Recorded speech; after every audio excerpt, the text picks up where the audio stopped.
বাংলার ছোট্ট এক গ্রাম, নাম কাশীপুর। গ্রামটা ছিল সবুজে ঘেরা, পাখির ডাক আর নদীর কলকল শব্দ ভরা।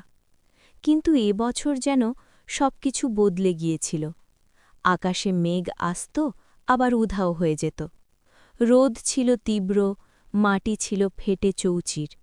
পুকুরের জল নেমে গিয়ে তলদেশ দেখা যেত। ধানের ক্ষেত শুকিয়ে হলদে হয়ে পড়েছিল। গ্রামের মানুষ প্রতিদিন আকাশের দিকে তাকিয়ে থাকত। সবাই বলত, এই বুঝি বৃষ্টি নামবে। কিন্তু না, মেঘ যেন কেবলই ধোঁকা দিত। এই গ্রামেরই এক ছেলে, রাহাত।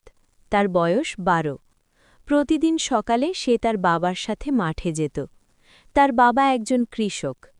রাহাত দেখত তার বাবার মুখে চিন্তার ছাপ দিন দিন গভীর হচ্ছে।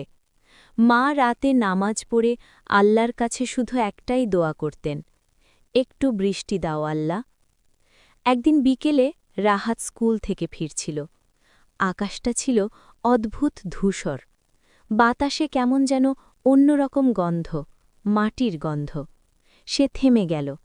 দূরে কোথাও মেঘ গর্জে উঠল। মা, আজ কি বৃষ্টি হবে মনে হয়। দৌড়ে বাড়িতে ঢুকেই চিৎকার করল সে।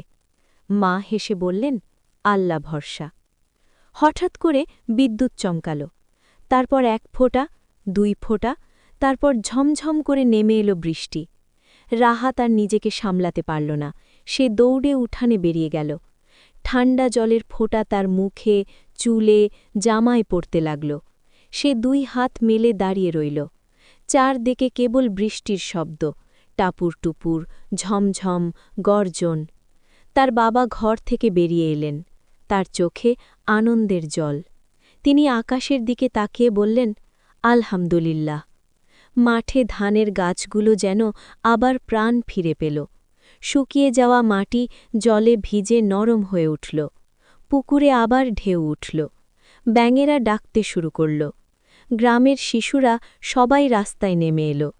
কেউ কাগজের নৌকা ভাসাচ্ছে, কেউ বৃষ্টিতে ভিজে নাচছে। রাহাতের মনে হচ্ছিল যেন আকাশ আজ তাকে একটা বড় উপহার দিয়েছে। বৃষ্টি থামার পর চারদিকে এক অদ্ভুত শান্তি। বাতাসে কাঁচা মাটির গন্ধ, গাছের পাতায় ঝুলে থাকা জলের ফোঁটা, পশ্চিম আকাশে রঙিন রামধনু।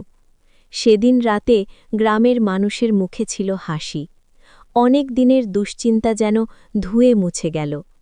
রাহাত ঘুমোতে যাওয়ার আগে জানালার পাশে দাঁড়িয়ে আকাশের দিকে তাকাল।